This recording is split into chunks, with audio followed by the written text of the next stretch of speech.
Lilith Harrington always knew something was wrong with her. Not broken, not damaged, just wrong for this world. She was 5 years old the first time the shadows moved when she did. Her mother said it was imagination. Her father said she watched too many old films. But Lilith remembered clearly. The corner of her bedroom darkened, not because of the sunset, but because it leaned toward her, as if it recognized her. Animals reacted strangely around her. Dogs didn't bark. They whimpered. Cats stared at her like she was something ancient. And mirrors. Mirrors were worse. Sometimes, only sometimes, her reflection didn't blink when she did. It was subtle, a fraction of a second, but enough. At 12, the dreams began. A field swallowed by night. No moon, no stars, just endless darkness. And in the distance, a man. She never saw his face clearly, but she felt him. Felt his heartbeat echo in her chest. Felt the pull. Not fear, recognition. She would wake up breathless, fingers curled into the sheets, as if she had almost touched something sacred. The dreams followed her into adulthood. They matured as she did. At 16, the man stepped closer. At 19, she could almost see his eyes. At 23, she heard his voice. Not yet. She never told anyone. Because how do you explain longing for someone who only exists in darkness? She met him in the most ordinary way possible. A bookstore. Rain against the windows. The smell of paper and coffee. His name was Daniel Hayes. Human. Completely. Painfully human. Warm hands. Steady pulse. Laugh that filled space instead of bending it. When their fingers brushed over the same book, something inside her recoiled and ignited at the same time. Her vision flickered. For half a second, the lights above them shattered. Not physically, energetically. And behind him, for the briefest instant, she saw the field from her dreams. Dark, endless, waiting. He smiled, and her shadows trembled. She met him in the most ordinary way possible. A bookstore. Rain against the windows. The smell of paper and coffee. His name was Daniel Hayes. Human. Completely painfully human. Warm hands. Steady pulse. Laugh that filled space instead of bending it. When their fingers brushed over the same book, something inside her recoiled and ignited at the same time. Her vision flickered. For half a second, the lights above them shattered. Not physically, energetically. And behind him, for the briefest instant, she saw the field from her dreams.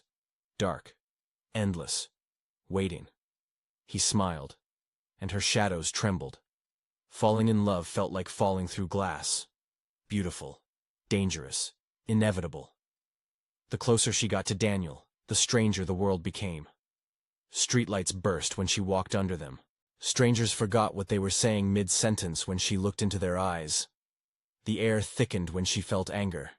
And one night, when Daniel kissed her for the first time, the ground beneath them cracked. Not visibly, but spiritually. She saw it then. Wings, not feathered, not angelic. Something darker, ancient, unbound. She pulled away from him, breath shaking. "What are you?" he whispered. But the real question was, what was she? The dreams returned that night. Only this time, she was not in the field alone. The darkness spoke. You were never meant to belong to them.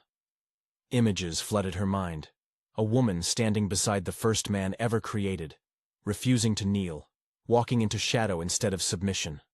Lilith, the first, not cursed, not evil, exiled, and reborn through centuries, through bloodlines, through daughters who felt wrong, through girls who questioned, through women who did not shrink. She fell to her knees in the dream.